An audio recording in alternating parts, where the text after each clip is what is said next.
भक्तजनमानस निवासाय श्रीरामचन्द्राय वागीशायस्य वदने लक्ष्मीर्यस्य च वक्षसि यस्यास्ते हृदये संवित् तं नृसिंहमहं भजे। विश्वसर्ग विसर्गादि नवलक्षण लक्षितम् श्रीकृष्णाख्यं परं धाम जगद्धाम नमामि तत्।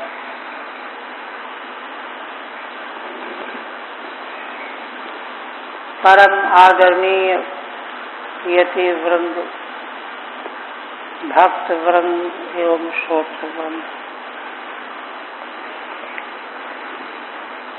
श्रीमद्भागवत के अंतर्गत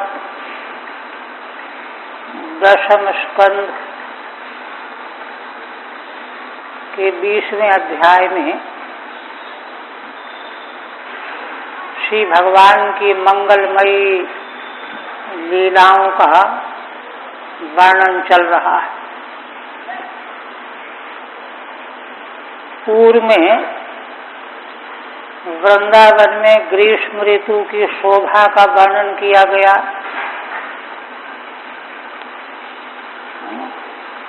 जो ग्रीष्म ऋतु सभी जीवों को क्लेश देने वाली होती हुई भी वृंदावन में बसंत ऋतु जैसा सुख दे रही है। जीव मात्र को वहां कोई क्लेश ही नहीं है। इसके बाद फिर ग्रीष्म के बाद वर्षा ऋतु आई। वर्षा ऋतु की शोभा का हेयोपादेय उपमाओं के द्वारा श्री भगवान सुखदेव जी ने निरूपण किया, वर्णन किया। उसी वर्षा ऋतु के वर्णन के अनंतर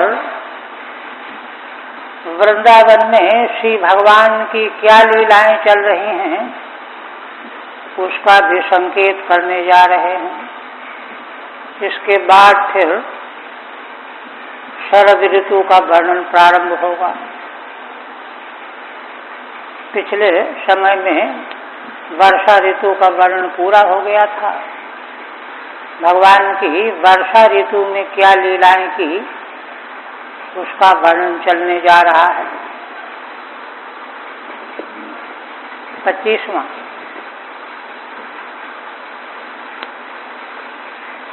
श्री भगवान सुखदेव जी कहते हैं, एवं वनम तद्वर्षिष्ठम पक्व खरजूर जम्बुमत गोपालैर्व्रतोरन्तुम सबलः प्राविशद्भरिः।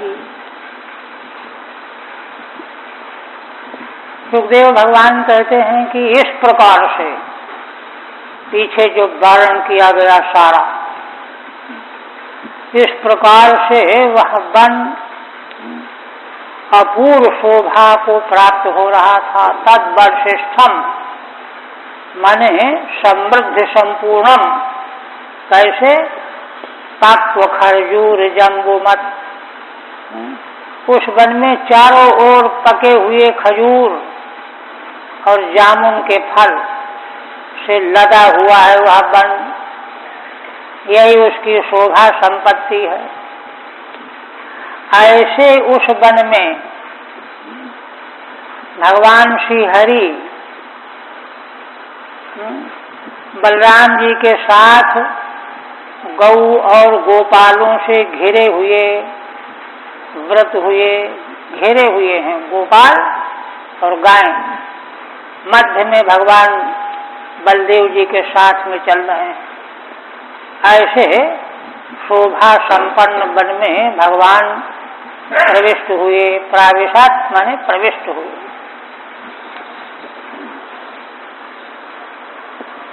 प्रावृषिकृतां क्रीडां वर्णयति। श्रीधर स्वामी कहते हैं कि वर्षा ऋतु का वर्णन तो हो गया, शोभा का वर्णन तो हो गया। ऐसी वर्षा ऋतु में भगवान की क्रीड़ाओं का वर्णन करते हैं। एवं वनमित सप्तभि 7 श्लोकों से। वनश्रेष्ठम माने समृद्धम, पके हुए खरजूर और जामुन के फलों से समृद्ध हो रहा है वह वन। उस वन में भगवान बलदेव जी के साथ गौओं से घिरे हुए प्रविष्ट हुए।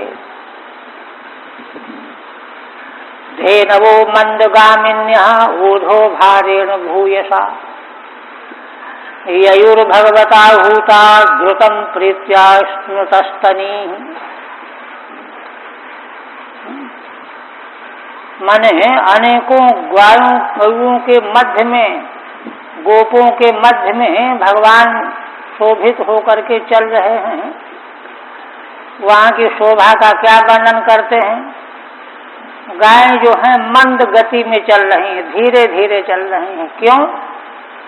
भूयसा ऊर्ध्वो भारेण, उनके स्तनों में दूध बहुत भरा हुआ है,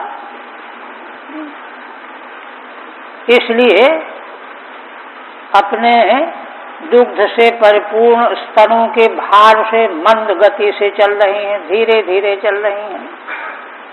किंतु जब श्री भगवान उनको बुलाते हैं कभी, ययुर्भगवता हूता द्रुतं प्रीत्या स्नुतस्तनीः, तो भगवान के द्वारा नाम लेकर के गायों का जब बुलाते हैं भगवान, चाहे बंशी ध्वनि से, तो वे गौ में जो मंद मंद गति से चल रही हैं ना, वे द्रुतम इतनी प्रसन्न हो जाती हैं कि प्रसन्न होकर के द्रुत गति से भगवान की ओर चलने लगती हैं। और जब भगवान की ओर चलने लगती हैं, भगवान के द्वारा आवाहन किए जाने पर, तो प्रीत्या स्नुतस्तनीः, तो उनके स्तनों से दूध बहता जा रहा है। इतना दूध भरा हुआ है, मारे प्रेम के मारे वह रास्ते में बहता चला जा रहा है। और भगवान की आवाज सुनकर के वे दौड़ती चली जा रही हैं। यद्यपि उनसे इतना चला नहीं जा रहा है भार के कारण, किंतु भगवान के द्वारा आवाज दिए जाने पर प्रीति से आपूर्ण हो जाती हैं और दौड़ने लगती हैं, जल्दी पहुँचें जल्दी पहुँचें। उस समय उनके स्तनों से दूध की धारा बहने लगती है। ये देखिए भगवान की इन मंगलमयी दिव्य लीलाओं का चिंतन, मनन, स्मरण, श्रवण, इसका फल बार बार बताया गया है, दोहराया तिहराया गया है कि भगवान में प्रेम पैदा हो जाता है, प्रीति जग जाती है। इसीलिए पीछे नवम स्कंद में संकेत किया है भगवान सुखदेव जी कि अन्य कार्य तो भगवान और तरह से संपन्न करवा सकते थे, तो सर्वज्ञ सर्वशक्तिमान, किंतु अवतार लेकर के मंगलमय दिव्य लीला चरित्र प्रस्तुत किए बिना, प्रकट किए बिना संसार के कलयुगी जीवों का उद्धार नहीं होगा, कल्याण नहीं होगा। इसलिए ये लीलाएं जीव मात्र का कल्याण करने के लिए भगवान ने इनको प्रकाशित करने के लिए अपने को प्रकट किया है और अवतार लिया है। इस दृष्टि से इनका मनन करना चाहिए। माने जब भगवान की आवाज देने पर गायें भी इतनी प्रीति से ओतप्रोत हो जा रही हैं कि तीव्र गति से दौड़ने लगती हैं, दूध चूने लगता है, तो मनुष्य की हाल देखिए, मनुष्य का क्या कहना है। वो तो और ज्यादा संवेदनशील उसको होना चाहिए, अब नहीं है, वो बात दूसरी है। स्नुतस्तनी टीका नहीं। बनऊकसः प्रमुदिता बनराजीर मधुच्युता जलधारा गिरिनादान आसन्ना ददृशे गुहा। श्री भगवान ने वन की शोभा देखी। देखिए क्या क्या देखा। वनौकसः प्रमुदिता, वन के सारे निवासी स्थावर जंगम परम प्रमुदित हैं, आनंदित हैं। अथवा वनौकसः की एक विशेष व्याख्या यह है, जो हमेशा जंगल में ही झोपड़ी में रहने वाले कोल भील जाति के लोग, बने में उनका ओकह माने भवन निवास स्थान, तो वे अत्यंत प्रमुदित हो रहे हैं। वन में ही निवास करने वाले कोल भील जाति के लोग अत्यंत प्रमुदित हो रहे हैं। यह भगवान ने दृष्टि से देखा। और दूसरी बात क्या, वनराजीर मधुच्युता, उस वन की जो पंक्तियां हैं वृक्षों की, वे मधु की धारा बरसा रही हैं, उनसे मधु गिर रहा है, बरस रहा है। वृंदावन के वृक्षावलियों से मधु की धारा बरस रही है। यह श्री भगवान ने दर्शन किया, देखा। तीसरा, जलधारा गिरिनादान, पर्वत लोग जो हैं झरनों के द्वारा जल की धाराओं को बहा रहे हैं। इधर बह रहा है, उधर बह रहा है, उधर बह रहा है, चारों जल की धाराएं बहा रहे हैं पर्वत। उसे नाद हो रहा है, जल धाराओं से जल के बहने का नाद हो रहा है ना, कल कल कल कल नाद होता है। और आसन्ना ददृशे गुहा, और पर्वत की गुफाओं को भगवान ने देखा। चार वस्तुओं को देखा भगवान ने, चार जगह भगवान की दृष्टि गई। एक तो माना वनवासी, वन में निवास करने वालों का सुख आनंद और वृक्षों से मधु की धारा का बहना, दो पर्वतों से झरनों के द्वारा बहते हुए कलकल नाद, और पर्वत की गुफाएं, इनका भगवान ने अवलोकन किया। ठीक है।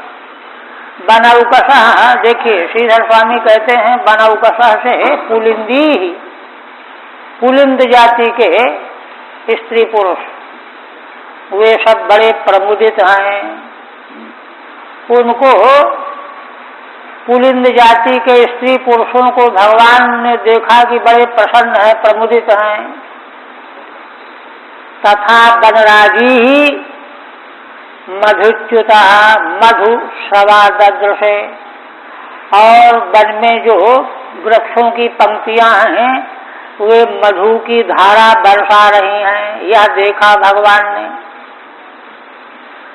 और गिरे सकाशा जलधाराश्च, पर्वत के तट से जल की धाराएं बह रही हैं झरनों के द्वारा, और उन धाराओं के बहने से तासाम नादान, नादों को, ध्वनियों को, आसन्ना निकट वर्तिनीर गुहास्य, और वहीं पर पास में पर्वत की गुफाओं को भी देखा भगवान ने, चारों को देखा। वनौकसः की दूसरी व्याख्या कर रहे हैं श्रीधर स्वामी, कहते हैं यद्वा वनौकसः प्रमुदिता आसन, वन में रहने वाले स्थावर जंगम सब को सब प्रमुदित दिखाई पड़े भगवान को। तथा वनराजी ही, है ना, वनराजयो वन परंपरा मधुच्युत आसन, जो वन में वृक्षों की पंक्तियां हैं वे मधु की धारा बहाती हुई मौजूद हैं, यह देखा। गिरेर जलधारा आसन, और पर्वतों से जल की धारा बह रही है, यह देखा। तान एवं भूतान आददृशे, इन सबों को भगवान ने, है ना, आददृशे माने समन्तात, इधर भी इधर भी इधर भी इधर भी, आंग के साथ में समास, आददृशे, सर्वतो ददर्श भगवान, सब ओर, कहीं एक ही जगह नहीं, जिधर दृष्टि जाए उधर ही ये सब दिखाई दे रहा था। तथा धाराणाम नादान गुहाश्चेति, और पर्वत के झरनों से बहने वाली धाराओं की नाद ध्वनियां कल कल की, और गुफाओं को भी देखा। क्वचित वनस्पति क्रोधे गुहायाम चाभिवर्षति, निर्वेश्य भगवान रे में कंद मूल फलासन। आप कहते हैं कि जिस समय वर्षा ऋतु में ऐसे तो होता है, बरस रहा है, 1 घंटा बरसता रहा, रुक गया, 10 मिनट में फिर बरसने लगा, फिर 1 घंटा बरसता रहा, फिर रुक गया, फिर 10 मिनट बरसने लगा। तो कह रहे हैं भगवान सुखदेव जी, अभिवर्षति, जब भगवान ने यह देखा कि बार बार वर्षा लगातार हो ही रही है, अभितः वर्षति अभिवर्षति, तो वर्षा होने के समय सप्तम्यंत है। क्वचित वनस्पति क्रोधे, कभी तो भगवान किसी बड़े भारी वृक्ष के खोलर में बैठ जाते हैं, उसमें खोल रहता है, मोटे वृक्ष के नीचे, वर्षा से बचाव हो जाता है। और कभी गुहायाम निर्वेश्य, कभी पर्वत की गुफा में प्रविष्ट होकर के भगवान रेमे कंदमूल फलासन, और वहाँ दोनों जगहों पर वनस्पति वृक्ष के खोलर में भी और गुफा में बैठ करके भगवान दूसरे गोपों के साथ कंदमूल फल का भोजन करते हैं, और आपस में खूब बातचीत करते हैं, प्रसन्न होते हैं, रमा करते हैं, आनंद लेते हैं। ठीक है नहीं? दध्योदरम समानीतम शिलायाम शैलांतिके संभोजनीयैर्भुजे गोपै संकर्षणान्विता। तो कभी कंदमूल फल खा लेते हैं, कभी और गोपों के साथ संकर्षण बलराम जी से अन्वित होकर के भगवान दही, ओदन माने भात, जो घर से लाया हुआ है, सभी बालक अपने अपने घर से लाए हैं, शिलायाम शैलांत के, है ना, जलाशय के पास कोई पत्थर की बड़ी भारी शिला है, उसी में बैठ गए सब, और वहां पर जो है अपना झोला निकाल करके, है ना, दही और चावल निकाल करके सब भोजन करने लगे मिल करके। सब भोजन यही भोजे, सब भोजनी माने अचार चटनी वगैरह, उनके साथ में जिसमें भोजन का स्वाद बढ़ जाता है, तो उसके साथ में गोपों के साथ मिल करके बलदेव जी के सहित भगवान भोजन कर रहे हैं। ये तो है ना गोपालों की क्रिया है। अब पशुओं के बारे में देखिए, साध बलो परिसंवेश्यो चरवतो मीलिते क्षणान तृप्तान वृषान वत्सतरान घास्य शोधो भरस्वमान। भगवान सुखदेव जी कहते हैं कि राजन, दूसरी शोभा देखो, सुनो, समझो, है ना। साध बलोपरि संवेश्य, असल में वृष माने बैल, बछड़े, छोटे बछड़े और गाय, ये सब जो हैं हरी हरी घास चरते करते तृप्त हो गए, है ना, तृप्तान, तृप्त हो गए, छक गए, अब भूख नहीं रही। जब तृप्त हो गए सभी पशु, गाय बैल बछड़े, तब क्या करते हैं, हरी हरी घास वाले मैदान के ऊपर बैठ जाते हैं और मिलते क्षणान चरवता, और जुगाली करते हैं बैठ करके पशु, पगुराते हैं, सब लोग, हम लोग देखते हैं, जानते हैं। और मिलते क्षण आंखें बंद कर लेते हैं, आंखें बंद करके पगुरा रहे हैं। गाय बैल बछड़े हरी हरी घास पे बैठे हैं, भूख नहीं है, तृप्त हैं, थके हुए हैं, है ना, पगुरा रहे हैं, पागुर कर रहे हैं। तृप्तान प्रशान बत्सरान घास शोधो भरसमा। और गायों का विशेषण है अपने स्तनों के दूध से वे अत्यंत थकित हैं। दूध ही दूध भरा हुआ है जिनके स्तनों में, इससे वे चरते चरते थक भी गई और छक भी गई, तृप्त भी हो गए, भूख भी खत्म हो गई और चलते चलते थक भी गई। इसलिए आराम से हरी हरी घास के मैदान में आंख बंद किए हुए घास की जुगाली कर रहे हैं। प्रावत श्रियम चताम वीक्षो सर्वभूत मुदावहाम। भगवान पूजयान चक्रे आत्मशक्ति वृद्धिताम।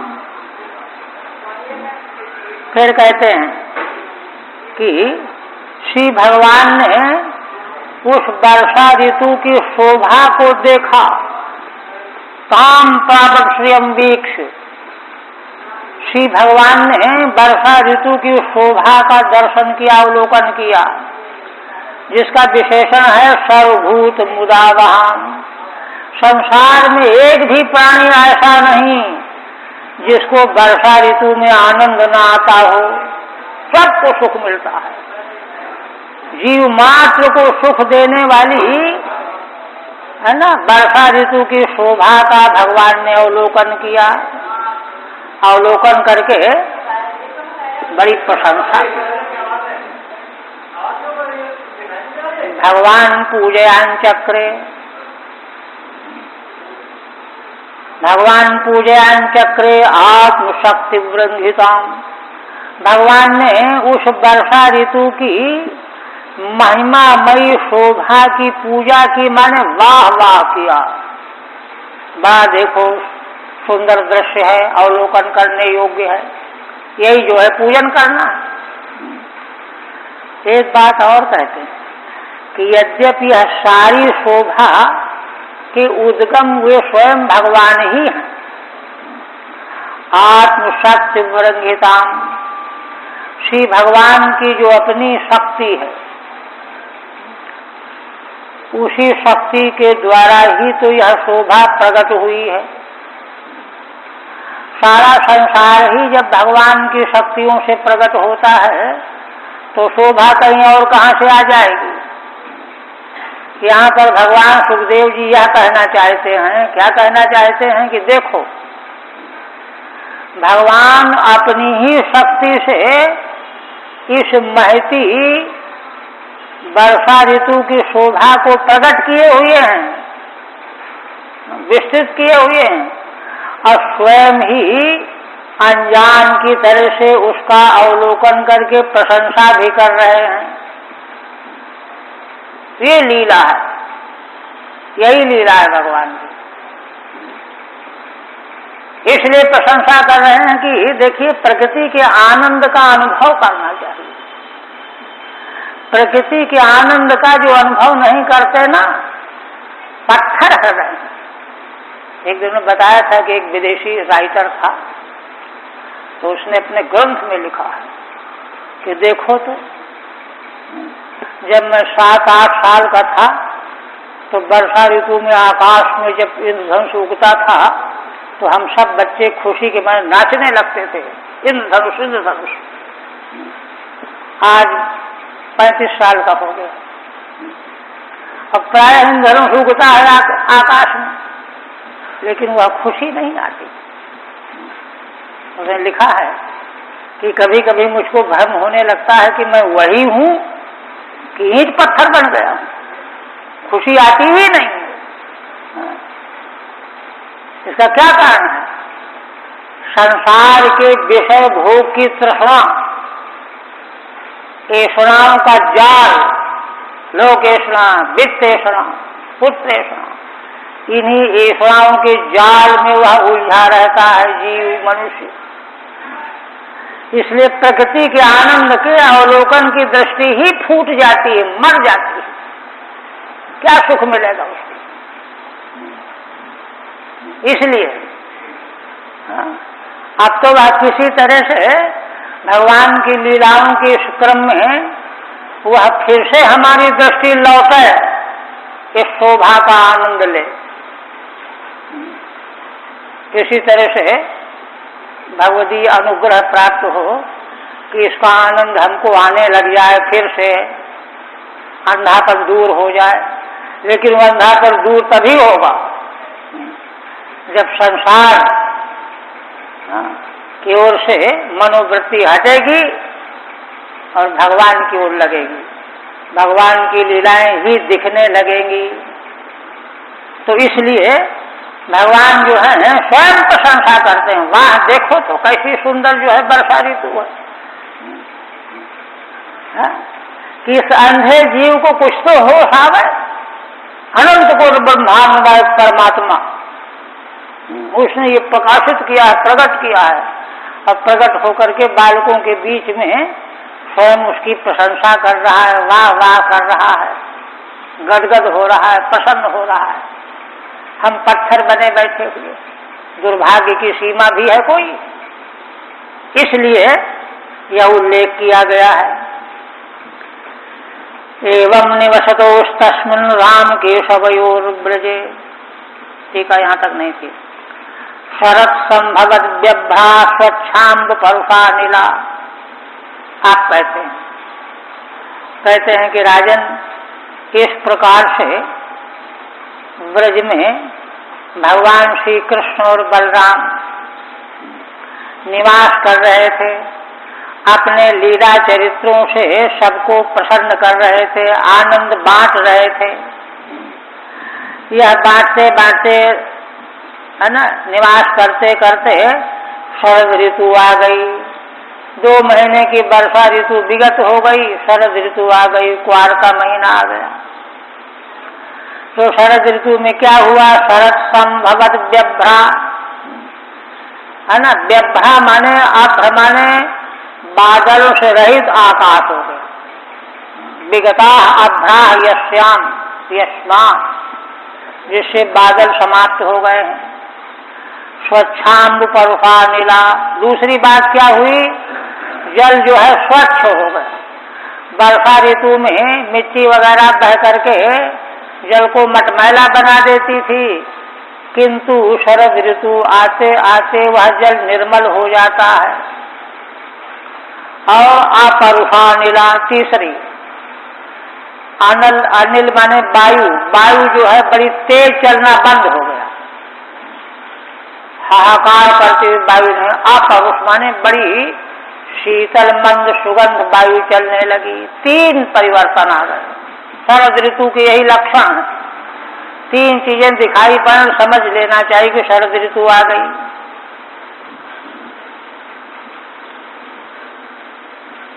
ठीक है, शरदम वर्णयति। अब शरद का वर्णन करते हैं। एवं निवसतो इत्यष्टादशभिः, 18 श्लोकों से माने अंत तक। विगतान अभ्राण यश्याम सा, जिस ऋतु में, शरद ऋतु में सारे बादल विगत हो गए, समाप्त हो गए। स्वच्छानि अंबून यश्याम। दूसरी बात, शरद ऋतु वह ऋतु है जिसमें सारे जल स्वच्छ हो जाते हैं, निर्मल हो जाते हैं। और अपरुषा शांतो अनिलो यश्याम। तीसरा, वायु जो है अब परुष नहीं रह गया, कठोर नहीं है, शीतल हो गया, मंद मंद बहने लगा। 3 विशेषताएं हैं। साच साच 3 प्रकार के परिवर्तनों वाली शरद ऋतु सूचित करती हुई आ गई। अच्छा, और क्या हुआ? शरदा नीरजोत्पत्त्या नीराणि प्रगतिं ययुः भ्रष्टानां युचेतांसि पुनर्योग निषेवया। हेयोपादे की उपमा के द्वारा आगे वर्णन आरंभ करते हैं। भगवान सुखदेव जी कहते हैं कि राजन, शारदा माने शरद ऋतु के द्वारा, नीरज की, नीरज माने कमल, नीरे जाता है नीरजा कमल, कमल की उत्पत्ति होने से शरद ऋतु में कमल खूब उत्पन्न हो जाते हैं। उससे क्या हुआ? नीराणि प्रकृति में ययुः, जितने भी जल होते हैं सब प्रकृति भाव को प्राप्त हो जाते हैं, प्रकृतिस्थ हो जाते हैं, है ना, शांत हो जाते हैं। उपमा क्या दे रहे हैं? भ्रष्टानाम चेतांसी पुनर्योग निषेवया, जैसे जो योगी भ्रष्ट हो गए हैं साधन के मार्ग से, उनके चित्त जो हैं चंचल हो गए भ्रष्ट योगियों के, किंतु फिर से जब उन्होंने योग साधना का सेवन किया तो फिर से उनके चित्त जो है संयत हो गए, है ना, शुद्ध हो गए, निर्मल हो गए। ठीक है। नीरजा नाम उत्पत्तिर्यया, जिस शरद ऋतु में नीरज माने कमलों की उत्पत्ति हो गई है, तया शरदा, उसी शरद ऋतु के द्वारा सारे जल निर्मल कर दिए गए। नीरजा नाम उत्पत्त्यावा, अथवा कमलों की उत्पत्ति से जल अपने आप निर्मल हो ही गए। व्योमोब्दम भूत साबल्यम भुवः पंकमपामलम शरज्जहाराष्ट्रमिणाम कृष्णे भक्तिर यथा शुभम। पुनः कहते हैं कि देखो आकाश का जो है ना संकुलत्व, आकाश में बादल चारों ओर गड़गड़ाते रहते हैं, एक मिनट के लिए खुला फिर आ गया, फिर खुला फिर आ गया। यह जो आकाश का जो आकाश में जो घमासान बना रहता है ना, उस आकाश का जो है शांत हो गया। दूसरा भूत साबल्यम, जो बहुत से भूतों की सबलता वृद्धि हो गई थी, नाना प्रकार की वनस्पतियां घासें उग जाती हैं वर्षा ऋतु में, किंतु शरद ऋतु आते आते आकाश से बादल गायब हो गए तो आकाश निर्मल हो गया, और जो बहुत सारे जीव जंतु अंकुरित हो गए, घास फूस वगैरह, इनका साबल्य भी ह्रस कम हो गया। भुवः पंकम, पृथ्वी का कीचड़ तीसरी चीज है, पृथ्वी का कीचड़ समाप्त हो गया। चौथा अपाम मलम, जल का जो मल है, गंदापन, ये चार चीजें शरद ऋतु में अनिवार्य रूप से हो जाती हैं। इनकी उपमा क्या दे रहे हैं भगवान सुखदेव जी?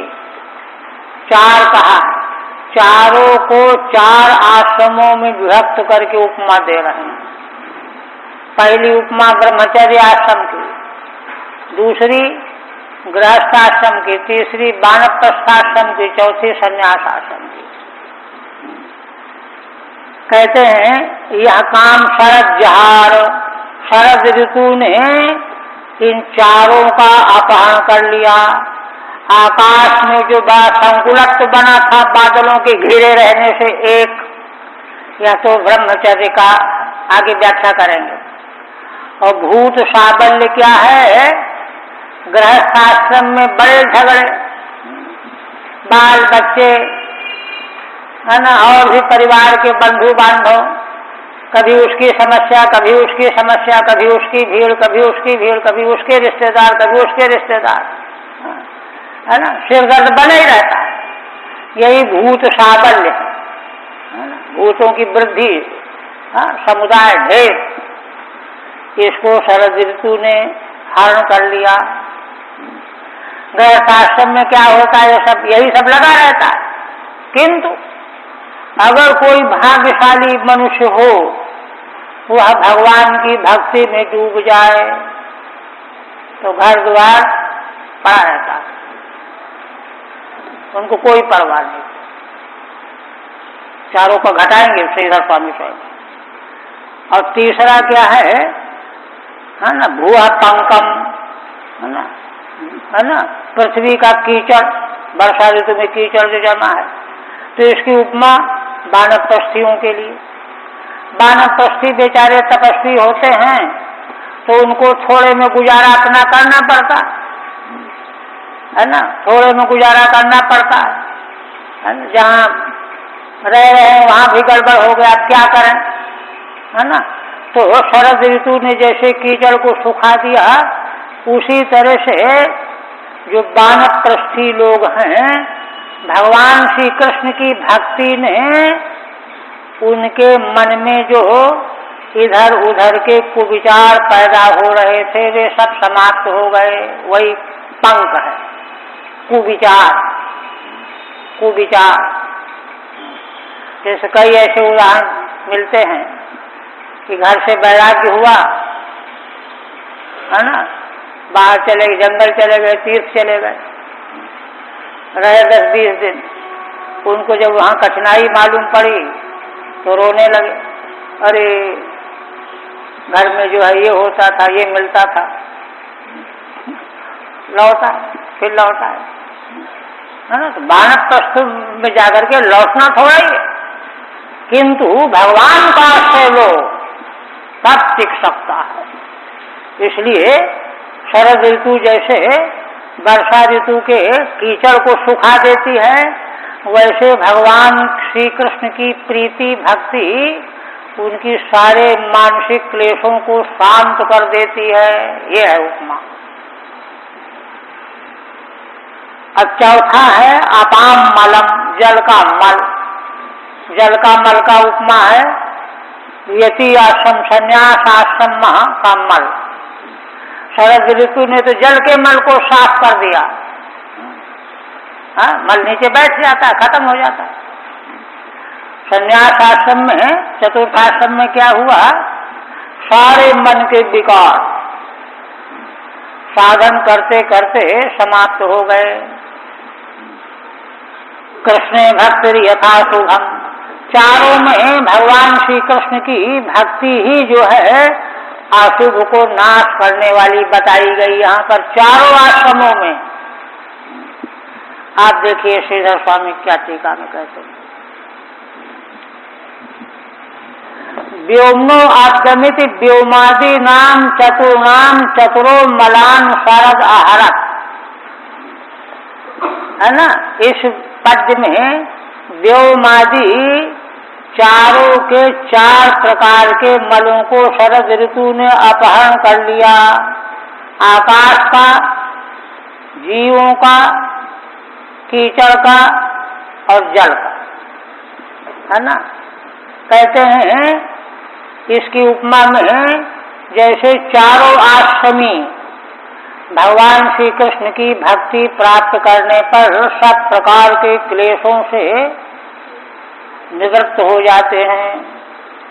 आश्रमणाम चतुर्णाम कृष्णे जाता भक्ति यथा, चारों आश्रम वालों को जैसे भगवान श्री कृष्ण में भक्ति प्राप्त हो जाए तो अशुभम असुखम हरति, तो वह भगवान की भक्ति असुख को, अशुभ माने असुख, अशुभ में क्या होता, मन जो है लगता नहीं, सुख नहीं मिलता, असुख को हरण कर लेती है, तथा ही उसी का उत्पादन करते हैं।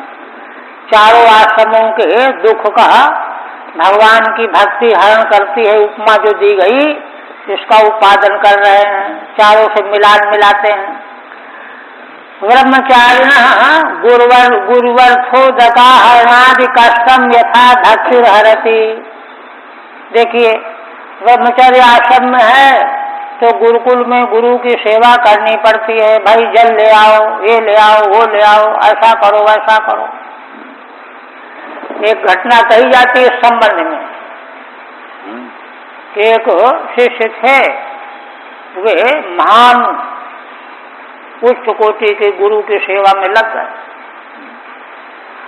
अब वहाँ तो और भी संत आते जाने वाले दिखाई देते थे।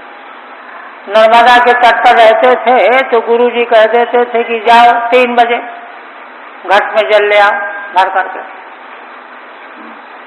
तो ये करते करते वर्षों सेवा में लगे रहे। अब क्या हुआ कि उन्होंने देखा और आने जाने वाले साधु लोगों को, तो उनके मन में, उसके मन में ये आने लगा कि अरे क्या हम उपद्रव में पड़े हुए हैं, देखो ये लोग कितने सुखी हैं। कहीं रहे, एक दिन रहे, चले गए और जगह चले गए, वहां एक दिन रहे और जगह चले गए। हम तो ये आफत पाले हुए हैं। ये आ गया उसके, वो तो सिद्ध महापुरुष थे। तो वो तो महाराज जान गए। अच्छा, उसको जल के लिए भेजा 10 बजे रात्रि के बाद। तो यही गुनता हुआ जा रहा था, गया तो जल लेने के लिए, लेकिन अपने मन में यही गुन रहा था, देखो क्या मुसीबत पाल लिया मैंने, वे लोग कितने अच्छे हैं, कितने सुखी हैं। वो तो सिद्ध महापुरुष थे। तो जैसे ही वो जा करके नर्मदा में घट भरने लगा, महाराज आ गए। कहा अरे तुम तो बहुत थक गए हो गए, लाओ आज मैं ले चलता हूं। वही अब तो जो है उसको होश ठिकाने आ गए। तो चरणों में गिर पड़ा कि महाराज मेरी बुद्धि भ्रष्ट हो गई, बिगड़ गई, ये हो गया, वो हो गया। कहा नहीं कोई बात, तुम आज से जल लाना बंद कर। ये घटना कही जाती है। वही बात यहाँ कह रहे हैं, ये क्लेश होता है। कहते हैं गुरुवर्थ उदका हरणादिकम यथा भक्तिर हरति। अगर भगवान की भक्ति हो तो क्लेश मालूम ही नहीं पड़ेगा, फिर क्लेश कहाँ। तथा पूर्णस्य तेनानुपयोगात्। कहते हैं देखिए तया पूर्ण से तात्पर्य क्या है? तात्पर्य यहाँ यह है कि भगवत भक्ति से जब पूर्ण हो जाएंगे ना, तो उनको फिर कहीं भी वृक्ष के नीचे बैठ जाएंगे, उनको फिर कहीं आना जाना है ही नहीं, है ना। तया पूर्ण से तेन अनुपयोगात्। फिर तो गुरु जी के पास रहें या कहीं भी रहें, कहीं भी चले जाएं। एक तो ये। दूसरी बात और कह रहे हैं, 2 तरह की बात।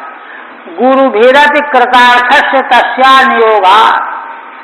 गुरु लोग भी जब भगवान की भक्ति प्राप्त करने वाला शिष्य होता है तो जान जाते हैं कि यह तो बालक कृतार्थ हो गया है, इसको किसी काम में नहीं लगाना चाहिए।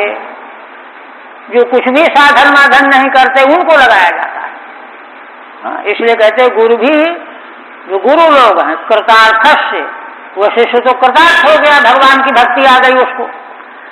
तस्य अग्नियोगात्। इसलिए ऐसे शिष्य को वह पानी भरने के लिए भेजेंगे ही नहीं। ये तो बहुत ऊंचा है बालक, उत्कृष्ट है। तो मैंने दोनों तरह से क्लेश होगा। अगर शिष्य वास्तव में भगवान की भक्ति प्राप्त कर चुका है तो उसको कहीं एक जगह आश्रम में रहने का मतलब क्या है? और रहता भी है तो गुरु ध्यान देंगे उसको, गुरु लोग, कि भाई यह काम बताने लायक नहीं है। इस तरह से ब्रह्मचर्य अवस्था का क्लेश भगवान की भक्ति जो है हरण कर लेती है, दोनों तरह से। एवं व्योमनो अब्दम शरज्जहार। यह इसका पहला दृष्टांत क्या है? आकाश के आब्द माने संकुल पने को शरद ऋतु ने, है ना, दूर कर दिया, खत्म कर दिया। वहां आब्द का मतलब असल में यह है कि आकाश उब जाता है। जब देखो तब बादल बने उपद्रव होता रहता है ना, बादलों के धन उपद्रव बनता रहता है, उसकी शांति भंग होती है। आकाश भी भगवान की आराधना करता है। ध्यायति आकाश, वेद कहता है यह आकाश मानो भगवान का ध्यान कर रहा है। किंतु ध्यान क्या करेगा जब उपद्रव होगा, बादल गरजने फरजने लगेंगे। इसलिए इस तरह से उसको शांति मिल जाती है। यथा च ग्रहिणो अपत्यादि सांकर्यम भक्तिर्हरति। दूसरा, गृहस्थों का क्या है? सांकर्य। अब छोटा सा मकान है, परिवार में 20 आदमी है, अब किसी तरह से गुजारा करो, छत में सो, मैदान में सो, जगह नहीं। हाँ, इतना ही नहीं, एक तरह का उपद्रव थोड़ा होता है, 50 तरह का उपद्रव, कहीं कोई समस्या, कहीं कोई समस्या। ये जो सांकर्य होता है गृहस्थी में, अपत्यादि सांकर्यम भक्तिर्हरति, भक्ति इसका हरण कर लेती है। भगवान में प्रीति है तो जो होना है होने दो, फिर वो परवाह नहीं करता, है ना। विविक्त बास रुच्युत पत्ते, क्यों? एकांत में निवास करने की रुचि पैदा हो जाती है। एकांत में निवास करो भाई, बड़ा उपद्रव है, घर गृहस्थी में रहना नहीं चाहिए, चलो एकांत चलते हैं, नहीं रहेंगे यहाँ, ये रुचि बन जाएगी। अच्छा, दूसरे जो होते हैं वे दुख झेलते रहते हैं लेकिन छोड़ के जाते नहीं। पीछे दृष्टांत आया है ना, हाँ? शायद आगे ही आएगा, आगे भी आएगा ये, कि मैंने वे गृहस्थियों के दुखों को सहते रहते हैं, छोड़ नहीं सकते, क्योंकि भगवान के चरणों में प्रेम नहीं है। भगवान में प्रेम हो तो यह हिम्मत आवे, रुचि आवे। ये दूसरा हो गया। विविक्त बास रुचि उत्पत्ति, विविक्त माने एकांत में निवास की रुचि बन जाएगी, रहने दो घर में संकीर्णता, कोई मतलब नहीं। तथा भूतानाम सादल्यम सांकर्यम शरत, तो जैसे यह है भगवान की भक्ति ने गृहस्थियों के दुख को दूर कर दिया। कैसे? जैसे शरद ऋतु ने, है ना, प्राणियों की वृद्धि जो वर्षा ऋतु में घास फूस की भी और जीव जंतुओं कितने कीड़े पैदा हो जाते हैं, सब शरद ऋतु ने खत्म कर दिया। तीसरा वानप्रस्थियों का क्या है? वर्षासु वृष्टि भिया संकुलानि बसंती, वर्षा में वर्षा के डर के मारे सिकुड़ करके रहते हैं, भाई चलो सिकुड़ करके रात बिता लो, जगह है नहीं, है ना। संकुलानि बसंती, है ना। यथा च वनस्थस्य, उपमा क्या दी गई? वनस्थस्य मल धारण क्लेशम भक्तिर्हरति। देखिए, माने वानप्रस्थ अवस्था में ज्यादा सफाई, बड़ा विस्तृत, बहुत विस्तार से वर्णन है ना, नख छेद, है ना, केश का कतराना, ये सब वर्जित, दंत धावन, है ना। तो इससे क्या होता है कि उनको बड़ा वैसा लगने लगता है वानप्रस्थियों को। किंतु भगवान श्री कृष्ण में अगर भक्ति प्राप्त हो जाती है तो उनको फिर यह क्लेश मालूम नहीं पड़ता। ये है उपमा। मलधारण क्लेशम भक्तिर्हरति एवं भुआ पंकम शरत, इसी तरह से शरद ऋतु ने पृथ्वी के कीचड़ को सुखा करके नष्ट कर दिया। वानप्रस्थियों के क्लेश को भगवान की भक्ति ने हरण कर लिया। शरद ऋतु ने पृथ्वी के पंख को, कीचड़ को नष्ट कर दिया। चौथा, यथा च यतीनाम कामादि वासना मलम, यति में कामादि वासनाओं का जो मल है वह श्री कृष्ण भक्तिर्हरति, भगवान की भक्ति हरण कर लेती है। एवं अपाम मलम शरदिति, जैसे शरद ऋतु जल के मल को नष्ट कर देती है, हरण कर लेती है। ये 4 आश्रमों की उपमा दी गई।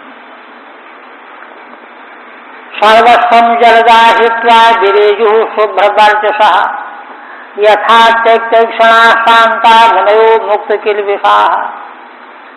पुनः कहते हैं शरद ऋतु की शोभा का वर्णन करते हुए भगवान सुखदेव जी कि बादलों ने सारा पानी बरसा दिया। बादल में पानी ही रहता और रहता ही क्या है, तो इसलिए सर्वस्व जो है त्याग दिया बादलों ने, है ना। बिरेजु शुभ्र वर्चसः, अब वे सफेद सफेद हो गए, धुआं जैसा, पानी सब बरसा दिया, है ना। नीलापन या कालापन तो जल ही का था, वो सब बरसा दिया। जैसे उपमा दे रहे हैं, यथा त्यक्तैषा शांता मुनयो मुक्त किल्बिषा, जैसे वे मुनि लोग जिन्होंने सारी ऐसाओं का त्याग कर दिया है, इसलिए शांत होकर के बैठे हुए हैं। मुक्त किल्बिषा, सब प्रकार के किल्बिष माने दोषों से मुक्त हो चुके हैं, ये उपमा दी गई। ठीक है, त्यक्तैषणा त्यक्ता पुत्र वित्त लोकैषणा यही, पुत्रेषणा वित्तेषणा लोकेषणा जिन्होंने त्याग दिया है ना, तो वे मुक्त किल्बिष हो गए हैं। बादल जैसे वर्षा पूरा पानी बरसा करके शुभ्र हो जाते हैं शरद ऋतु में। गिरयो मुमुचुस्तोयम क्वचिन्ना मुमुचु शिवम, यथा ज्ञानामृतम काले ज्ञानो ददते नवा। और शोभा का वर्णन करते हुए कहते हैं, अब शरद ऋतु में क्या होता है, कभी शरद ऋतु में झरने का पानी बहने लगता है, कभी नहीं बहता है। क्वचित तोयम मुमुचु और क्वचित न मुमुचु, शिवम तोयम न मुमुचु, है ना। कभी झरना बहता है, कभी नहीं बहता है। उपमा दी गई, यथा ज्ञानामृतम काले ज्ञानिनो ददते नवा, जैसे ज्ञानी लोग समय पड़ने पर ज्ञान रूपी अमृत दूसरे को दान करते हैं, कभी नहीं करते। ज्ञानी लोग जो हैं पात्र और अधिकारी का विचार करके उपदेश करते हैं, नहीं तो मौन रह जाते हैं, चुप रह जाते हैं, कुछ नहीं बोलते। वेद का अध्यापन करने वाले जो है उनके पास कोई आएगा तो पढ़ाएंगे, अध्यापन करेंगे, उनके लिए धर्म है वह। किंतु ज्ञानी के लिए ऐसा नहीं है कि कोई कैसा भी आकर के प्रश्न कर दे, समस्या रखे तो उसका उत्तर दे नहीं देना है। इसीलिए पिपराज महर्षि के यहाँ जब 6 ऋषि आए कि प्रश्नोपनिषद में, तो उन्होंने बड़े विधि पूर्वक उपसन्न हुए, जैसा कि महान पुरुषों के पास पहुंचना चाहिए, और कहा कि भगवान हम आपसे जिज्ञासा लेकर के आए। तो कह दिया 1 साल लाओ हमारे यहाँ, 1 साल लाओ, उसके बाद फिर प्रश्न पूछोगे तब हमको आता होगा तो हम बताएंगे, ये उत्तर दिया। तो उन्होंने जो 1 वर्ष वहां निवास किया। तो ज्ञानी के लिए ऐसी कोई वेदाज्ञा नहीं है तो कोई प्रश्न करे तो उसके प्रश्न का उत्तर उसको दे नहीं, क्योंकि ज्ञानी से प्रश्न तो परमार्थ विषय को होगा ना, तत्व विषय को होगा ना। तत्व विषय प्रश्न कोई कर रहा हो वह उसको समझने लायक है कि नहीं है, अगर नहीं है तो उत्तर नहीं देगा वो। ये बात यहाँ कही गई। ठीक है, गिरया ही थी अयम भाव नहीं उपाध्याय कर्म विद्या ज्ञानामृतम सर्वतो वितरंती। ये देखिए श्रीधर स्वामी कहते हैं उपाध्याय लोग जो वेद पढ़ाते हैं, कर्मकांड सिखाते हैं, तो कर्म विद्या की तरह से ज्ञानियों के लिए बाध्यता नहीं है ना। ज्ञानो ज्ञानामृतम सर्वतो वितरंती, सबको वितरण करेंगे, वितरण करना ही पड़ेगा, ऐसा नहीं है उनके लिए। अपितु कृपया क्वचि देव, कृपा पूर्वक कहीं ही वह वितरण करते हैं, पात्र देखते हैं, अधिकारी जानते हैं। एवं गिरया शिवम निर्मलम तोयम क्वचिन मुमुचु क्वचिन न। इसी तरह से पर्वत लोग शरद ऋतु में निर्मल जल कहीं निकालते हैं, माने बाहर जो है प्रवाहित करते हैं, छोड़ते हैं, और कभी नहीं करते हैं, है ना। ना पुनः प्रादर्शी वो सर्वता ही थी। वर्षा ऋतु में तो निरंतर पानी बहता ही रहता है, ऐसा शरद ऋतु में नहीं होता। नैवादिन्दन क्षीयमाणं जलम गाध जले चरा यथायुरन्वहं क्षय्यम नरा मूढ़ा कुटुम्बिना। पुनः कहते हैं कि गाध जल में रहने वाले जो प्राणी जीव जलचर, गाध माने सीमित जल में, अगाध का मतलब जिसमें सीमा न हो, और गाध माने जो नापा हुआ हो, है ना, 3 फुट हो, 4 फुट हो, 5 फुट हो, ऐसा उसमें रहने वाले जलचर जीव, है ना, उनको यह होश ही नहीं है कि यह जल थोड़े दिन में खत्म हो जाएगा। इसलिए कोई व्यवस्था और करनी चाहिए, ज्यादा जल वाले जलाशय में जाना चाहिए। ये उनको पता नहीं है, उन जलचरों को। उपमा क्या दे रहे हैं? यथायु अन्वहम क्षय्यम नरा मूढ़ा कुटुम्बिना। भगवान सुखदेव जी कहते हैं कि राजन, जैसे मनुष्यों की आयु प्रत्येक क्षण जो है गुजर रही है, क्षीण हो रही है, आयु तो क्षीण हो ही रही है, किंतु एक कुटुंब में आसक्त, घर गृहस्थी में आसक्त मनुष्य इतने मूढ़ बने हुए हैं कि उसकी ओर उनका ध्यान ही नहीं जाता कि अब हमारे मरने का समय आ रहा है, परमार्थ के बारे में सोचना चाहिए।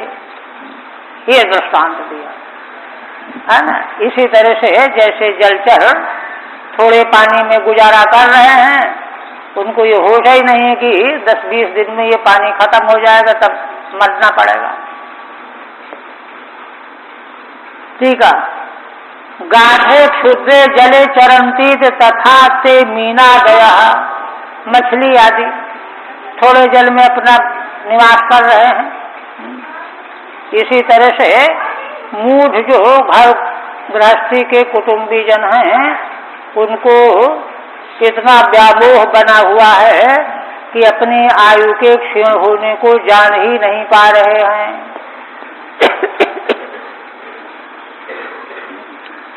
गाढ़ बालितरास्तापम अबिंदन सर्दर्पजम यथा दरिद्र कृपणा कुटुम्ब विजितेन्द्रिया। देखिए, उसी संबंध का एक दूसरा दृष्टांत और दे रहे हैं। क्या है कि देखो, बड़े गहरे पानी में जो जीव रहते हैं, तो गहरा पानी गर्म नहीं होता, बहुत पानी है, लेकिन सीमित पानी 2-3 फुट होगा तो सूर्य की गर्मी से गर्म हो जाएगा। अब उसमें रहने वाले जलचरों को बड़ा दुख मिलेगा, बड़े दुखी होंगे। वही कहते हैं गाढ़ बारी चराहा। गाढ़ माने सीमित जल में रहने वाले जीव, मछली आदि। तापम अबिंदन शरदर्कजम। शरद ऋतु में सूर्य में बहुत गर्मी आती है, उस गर्मी से, सूर्य की गर्मी से जल गर्म हो जाता है, थोड़ा पानी जल्दी गर्म हो जाता है, उसमें रहने वाले जीवों को गर्मी से क्लेश होने लगता है। उपमा क्या दे रहे हैं? यथा दरिद्र कृपणा कुटुम्बी अविजितेन्द्रिय। कुटुम्बी माने घर गृहस्थी वाला। 3 जो है विशेषण है उसके। दरिद्र है, कृपण है और अविजितेन्द्रिय है, इंद्रियों का गुलाम बना हुआ है, दरिद्री है, इसलिए उसको बड़ा क्लेश मिलता है। क्यों? क्योंकि आवश्यकताओं की पूर्ति के लिए न तो धन है और कृपण होने से न त्याग का बल है कि चलो नहीं मिलता तो कोई बात नहीं, दीन है, हमको तो ये मिलने चाहिए, हमको तो ये मिलने चाहिए, दीनता है ना ये, तो कृपण है। कृपण ना हो तो नहीं है, तो नहीं है। अच्छा, और कहते हैं कि अगर मान लो जितेंद्रिय हो तो कृपण होने पर, दरिद्र होने पर भी कोई क्लेश नहीं होगा। हेतु मतभाव है तीनों में। तो जैसे ऐसा कुटुंबी घर गृहस्थी वाला मनुष्य जो है क्लेश का अनुभव करता है, दुख भोगता रहता है, कैसे? जैसे थोड़े जल में रहने वाले जीवों को शरद ऋतु के सूर्य के ताप से गर्मी का क्लेश सहना पड़ता है। अब ईंधन माने ले धीरे प्राप्त किया, लेट लकार के दिया। शनै शनैर्जहु पंकम स्थलान्यामं च विरुधा यथा अहम ममतां धीरा सर्वशैरादिष्वनात्मसु। फिर कहते हैं कि देखो शरद ऋतु में और क्या हुआ, धीरे धीरे कीचड़ जो है छोड़ने लगा। पंकम, पंक माने कीचड़। स्थलानि पंकम शनै शनैर्जहु, सारी जगह जहाँ जहाँ कीचड़ वर्षा ऋतु में बन गया था वो सब धीरे धीरे खत्म हो गया। और दूसरा क्या है? विरुधा माने वृक्ष, वृक्षों में कच्चापन रहता है, तो कच्चापन का है आम। कच्चापन को भी धीरे धीरे विरुधों ने छोड़ दिया, कीचड़ को छोड़ दिया और कच्चेपन को छोड़ दिया। उपमा क्या है? यथा आम ममताम धीरा शैरादिषु अनात्मसु, जैसे धीर मनुष्य शैरादी जो आत्मा नहीं है, अनात्मा है, इनके प्रति जो अहंता ममता बनी रहती है, इसको धीरे धीरे महान पुरुषों के सत्संग से धीरे धीरे छोड़ देते हैं। अनाथ वस्तुओं के प्रति अहंता और ममता का त्याग कर देते हैं। ठीक है। शनै शनै रीति, धीरे धीरे। तत्र ममतामिव पंक पंकम, पंक क्या है? कीचड़ क्या है? ममता है। तो ममता को छोड़ देना उपमा दी गई है, जैसे शरद ऋतु में कीचड़ खत्म हो जाता है। और अहंता क्या है? कच्चापन। अहंता आमताम, आमताम माने कच्चापन। माने अहंता को छोड़ना माने कच्चेपन को छोड़ना है। अब ममता को छोड़ना माने कीचड़ को छोड़ना है। अपक्वताम जहुरीति, धीर लोग जैसे अहंता ममता का त्याग कर देते हैं, ऐसे ही शरद ऋतु ने कीचड़ को और वृक्षों के, है ना, वनस्पतियों के कच्चेपन का त्याग कर दिया। निश्चलांबुरभूत तूष्णीम समुद्र शरदागमे आत्मन्युपरते सम्यंग मुनिर विपुरतागम। फिर कहते हैं कि शरद ऋतु में और क्या हुआ? समुद्र जो है शरद ऋतु के आने पर समुद्र का जलाशय निश्चल हो जाता है, अब उसमें वृद्धि नहीं होती। बड़ी बड़ी लहरों का उठना भी बंद हो जाता है, शांत हो जाता है। उपमा क्या है? आत्मन्युपरते सम्यक मुनिर विपुरतागम। जैसे कोई मुनि जब आत्मा में रति करने लगता है, बाहर का देखना बंद कर देता है, बाह्य वृत्ति खत्म, अपने भीतर आत्मा का दर्शन करने लगता है, तो वह, है ना, शांत हो जाता है। विपरतागम माने सारे आगमों से वह उपरत हो जाता। उपरत माने निवृत्त हो जाता है। माने जो वेद की आज्ञाएं हैं कि ये करना है, ये करना है, उससे भी वह आगे बढ़ जाता है, शांत हो जाता है। आत्मनि उपरते त्यक्त क्रिय, आत्मा में सारी क्रियाओं का जब त्याग हो गया, है ना, कर्तृत्व भोक्तृत्व नहीं रहा, तो मुनि इव निश्चलांबुहु, जैसे मुनि निश्चल हो जाते हैं वैसे ही समुद्र निश्चल जल वाला हो गया। शैव विव्रतागम, वही विवरत आगम है। निवृत्त वेद घोष इव तूष्णीम अभूदिति, वेद घोष से निवृत्त हो गया। समुद्र भी लहरों से घोष देता है ना, किंतु शरद ऋतु में वह घोष उसका समाप्त हो जाता है। जैसे निवृत्ति को प्राप्त मुनि फिर सब वेद घोषों से अलग हो जाता है, निवृत्त हो जाता है।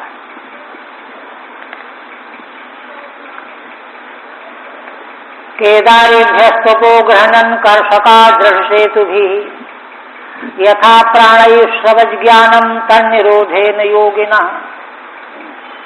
पुनः कहते हैं कि कर्षका माने कृषका, किसान लोग।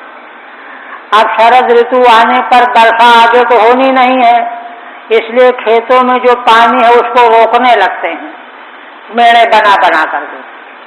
कर्षका दृढ़ सेतु भी अपो केदारेभ्य अपो अग्रहणन, खेतों से बड़ी बड़ी मेड़े बना करके पानी के बहने को किसान लोग रोक देते हैं। उपमा क्या है? यथा प्राण शरद ज्ञानम तन निरोधेन योगिना। जैसे योगी लोग इंद्रियों के व्यापार के द्वारा क्या होता है कि उनके भीतर का ज्ञान जो है नष्ट होता रहता है। इंद्रियों के व्यापार से भीतर का ज्ञान बाहर बहता रहता है। इसलिए योगी लोग क्या करते हैं? इंद्रियों को निर्व्यापार बना लेते हैं। कान से सुनना नहीं, आंख से देखना नहीं, पांव से चलना नहीं, हाथ से लेना नहीं, ऐसा करने पर जो है उनका ज्ञान सुरक्षित बन जाता है।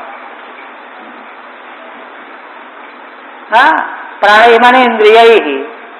इंद्रियां अगर व्यापार में लगी रहती हैं तो ज्ञान उनके द्वारा बहता रहता है, बाहर चूता रहता है, खत्म होता रहता है। किंतु योगी लोग इंद्रियों का निरोध करके ज्ञान को बहने से रोक लेते हैं। इसी तरह से किसानों ने खेतों में बड़ी बड़ी मेड़े बना करके पानी को रोक लिया। ठीक है।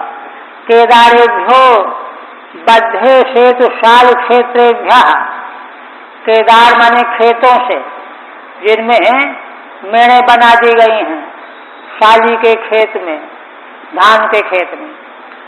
दृढ़ सेतु भी अपोग्रहणन, बड़ी बड़ी मजबूत मेड़े बना करके पानी को ग्रहण कर दिया, रोक दिया किसानों ने। क्यों? ततः परम वृष्टि भावात, शरद ऋतु के बाद तो वर्षा होनी ही नहीं है। उपमा दी गई प्राण ही इंद्रिय ही तन निरोधेन इंद्रिय प्रत्याहारेण। इंद्रियों का निरोध क्या है? इंद्रियों का प्रत्याहार, प्रत्याहारम प्रत्याहार, लौटालना, इंद्रियों को लौटालना विषयों से। इसके द्वारा योगी लोग बहते हुए ज्ञान को सुरक्षित कर लेते हैं।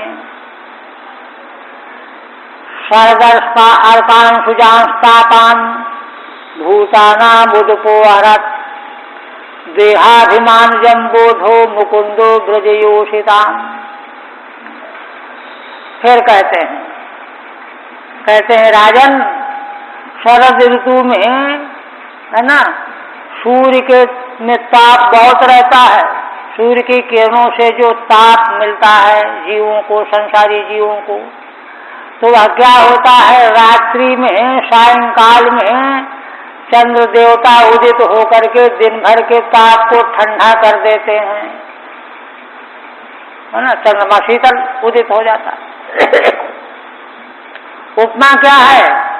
देहाभिमानजम बोधा, जैसे ज्ञान देहाभिमान से होने वाला जो क्लेश है उसको ज्ञान नष्ट कर देता है, हरण कर लेता है। मुकुंदो ब्रजयोषिताम, और भगवान श्री कृष्ण, मुकुंद भगवान श्री कृष्ण माना ब्रजांगनाओं के अपने वियोग से जनित ताप को का हरण कर लेते हैं दर्शन दे करके। गोपियां भगवान के वियोग में बड़ी संतप्त बनी रहती हैं दिन भर। भगवान सायंकाल में गौओं को लेकर के आते हैं तो गोपियों को उनका भगवान का दर्शन मिल जाता है तो उनका ताप दूर हो जाता है। तो भगवान जो हैं उनके विरह जन्य ताप को हरण करते हैं। ठीक है। देहाभिमानजम बोधैव, देह के अभिमान से, देहाभिमान होने से जो दुख होता है उसको कौन हरण करता है? बोध माने ज्ञान कि आत्मा जो है देह से अलग है। और ब्रजयोषिताम मुकुंदैव, जैसे इसमें उपमा दी गई उपमित उपमा है यहाँ, है ना। ब्रज की जो गोपियां हैं जैसे उनके वियोग जनित ताप को, दिन भर के ताप को भगवान दर्शन दे करके सायंकाल में हरण कर लेते हैं,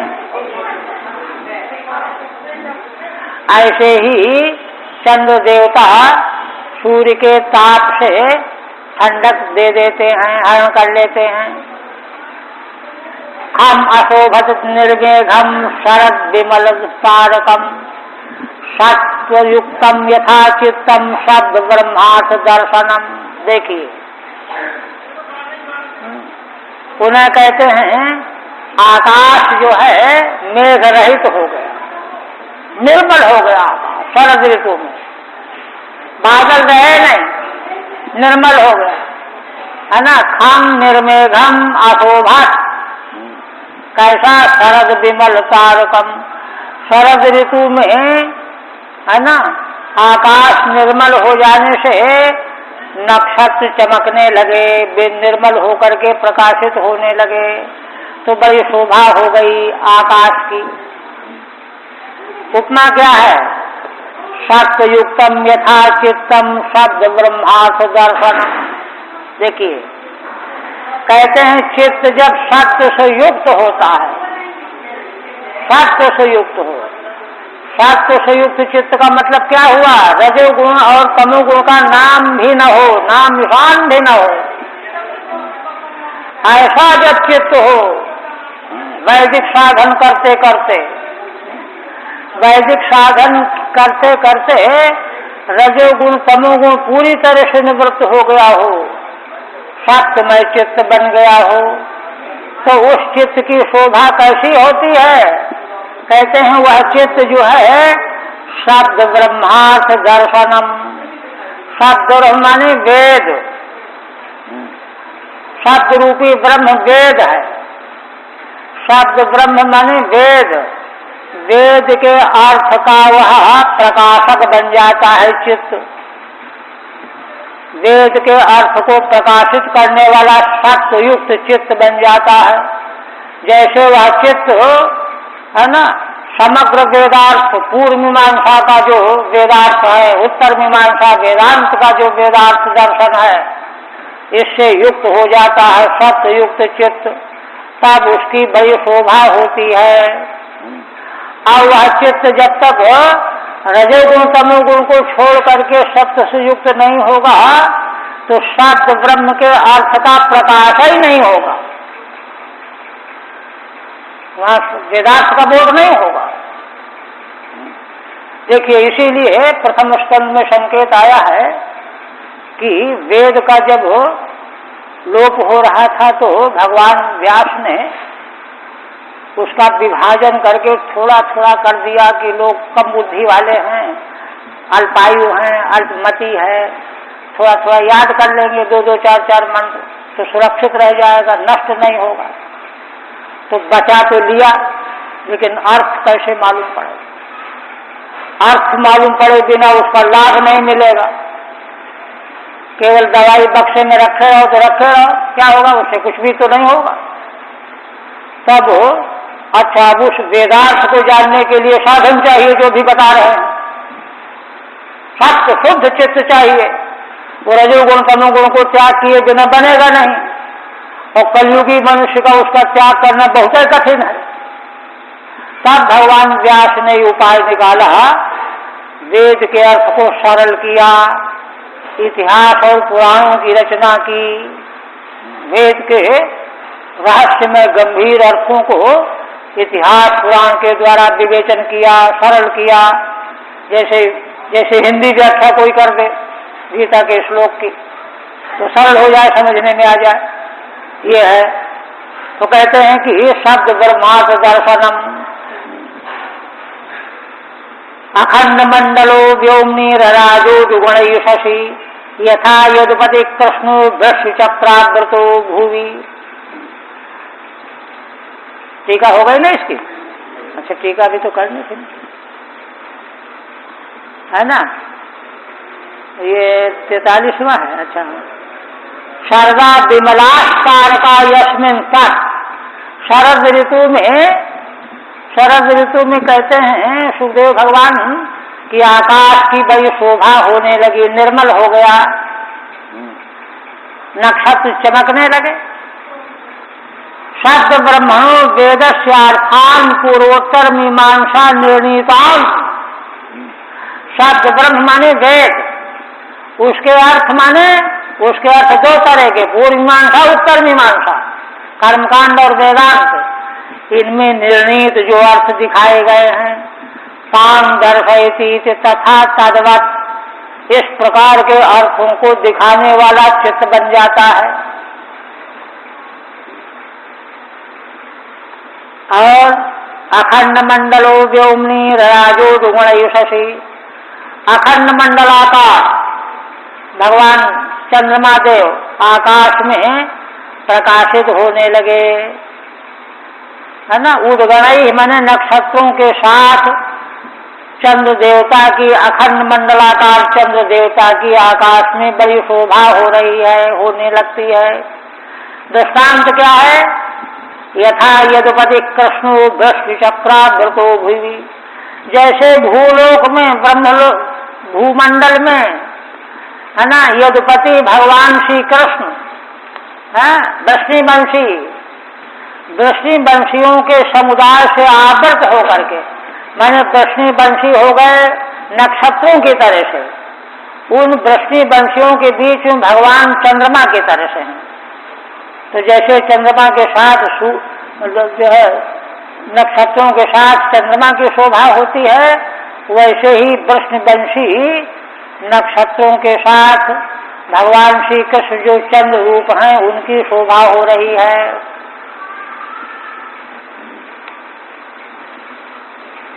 टीका नहीं है। आश्लिष आश्रम शीतोष्णम प्रसून वन मारुतम जनास्तापम जहुर्गोप्यो न कृष्ण हित चेतसा। देखिए, कहते हैं कि शरद ऋतु में शीतल मंद सुगंध वायु बहने लगती है ना? प्रसून माने फूलों के वन से घिर करके, व्याप्त होकर के वायु बहने लगती है। ज्यादा गर्म नहीं होती, ज्यादा ठंडी नहीं होती, उसका लोगों ने स्पर्श पाया, छू गई हम सबके देह में, तो बड़ा आनंद आया, है ना? जनास्तापम जहू, सभी लोगों ने अपना ताप दूर कर लिया शीतल मंद सुगंध वायु को पा करके। किंतु जहु गोपियों न कृष्ण हित चेतसा, किंतु गोपियां बेचारी जो हैं उनको वह शीतल मंद सुगंध वायु का स्पर्श पा करके उनका ताप दूर नहीं हुआ, क्योंकि उनके चित्त को तो भगवान ने अपहरण कर लिया था।